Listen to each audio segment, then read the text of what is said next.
Hey everybody, it's Evelyn the Toy Tamer, coming to you today with today's video. Yesterday I started a new series where you asked me the questions. I've given you lots of information, but I don't know if this is what you really need to know.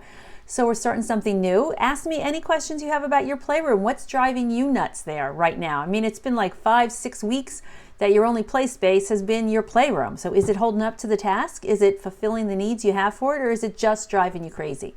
So yesterday was the first video in this series, and today I have a question. A customer or a person on Instagram has reached out to me, and this is the question. Mrs. Robyn Jenkins says, what do you do when they take the baskets off the shelves and dump them out? I've got American Girls mixed with LOLs and Legos. Well, as a mom, there's nothing that drives you crazy more than that, because you spend time putting them in the right baskets or the right bins, and the next thing you know, your kids have mixed them up. Now, I'm going to tell you something that might make you think twice about this, because having them mix up their LOLs with their Barbies, with their Hot Wheels cars, with their Mega Bloks, with anything, with Legos, is actually a good thing. It's encouraging them to mix and match their toys. It's not keeping all the LOLs together. It's not keeping all the Barbies together. They're intermixing with each other. That's great for creative play. It's not so great when it's time to clean it up, because that's when the kids' enthusiasm is completely gone. When they want to mix and match all this stuff, they're happily pulling things off of the shelves, but then you're stuck with the mess. The answer to that is labels. It's a very simple answer, but if you don't have labels, there's no way the kids can sort the stuff back out, and there's nothing that's going to make them want to do that. So if you have a label for the LOLs, and you have a label for the Barbies, and you have a label for the Hot Wheels cars, or whatever you've got, then you've got more of a chance the kids are going to put the things back where they go. However, and this is the big however, you don't want to label the baskets. The kids can easily tell an LOL from a Matchbox car. That's not the problem. You want to have bins that are all exactly the same so that it fulfills your need to have everything neat and clean. But you want to label the shelf. Never label the bin.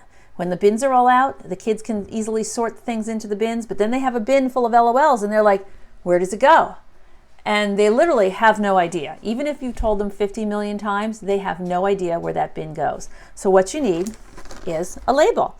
This is a laminated label that all the toy taming playrooms get, as well as I show you how to make them all in my online class. But you want to label the shelf. Like, can you see it here? It hangs right from the shelf here. Now, as I've talked about before, this is not a bin you ever want to have for toys. It's too big. You only want a half-size bin. But these labels hang right on the shelf. Label the shelf, never label the bin. Then when it's time to clean up, challenge your kids. Say, can you guys sort all these toys out before I sing the ABCs frontwards and backwards and put them where they belong? When the shelf is labeled, it's a giant matchup game, so that they'll take that bin full of, in this case, balls. They'll take that bin full of balls. They'll look, where does it go? There it goes right there.